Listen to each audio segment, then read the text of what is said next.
Right now at 4, it's a weather alert day as we are watching a line of storms moving through the Piedmont Triad well into the evening. We have team coverage tonight on the timing and what you need to prepare for. And we start with meteorologist Dave Aiken, who is tracking the latest on the storm's path. Dave.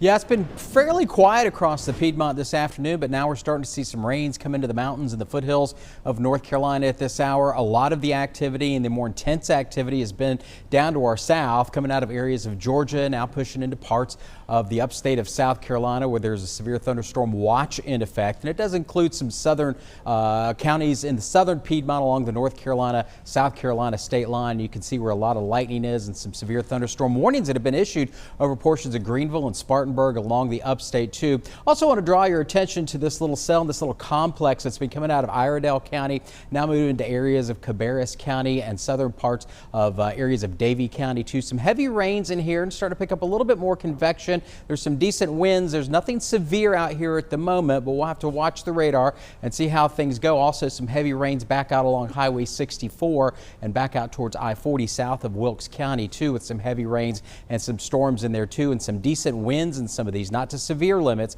but enough that it could cause some issues a little bit later on. Yadkin County picking up some heavy rains. Not much in the way of thunderstorm activity over Wilkes or Surry County, but we have seen some heavy cells come out of that area. All this moving off to the northeast, and some of these lines are moving at about 40 to 45 miles per hour with some decent winds in there at this hour too. So this line will continue to watch, and kind of adding a little insult to injury is some of the sun that's come out there today that's helped destabilize the atmosphere a little bit more. So we're going to keep in this weather alert as we go on in through the evening, and we could still see some damaging winds, maybe some hail in some of these storms, perhaps a spin-up tornado. It's not one of the main concerns, but it's something we'll have to watch as we go through this evening, so you need to stay weather aware as we go on until about 8, 9 o'clock, maybe a little beyond that as we go on in through this evening. Chief Meteorologist Laney Pope's here this evening as well. And Laney, you've got more on some of these impacts we could feel.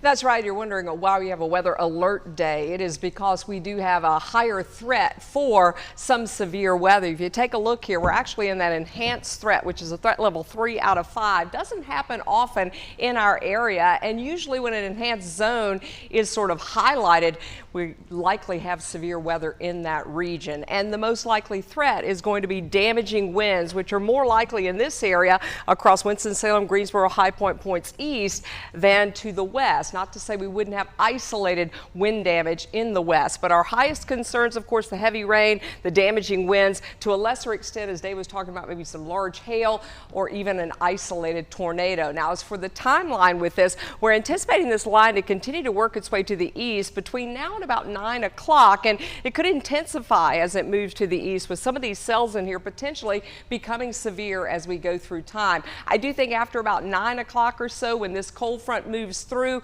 we will see those skies clearing out. So between now and about 9, there is that opportunity for some strong to severe thunderstorms. And we'll look by 9 o'clock, just a few lingering showers in the mountains, and then we'll be clearing out as we head through the overnight. Dave, of course, will be back with more on the forecast coming up.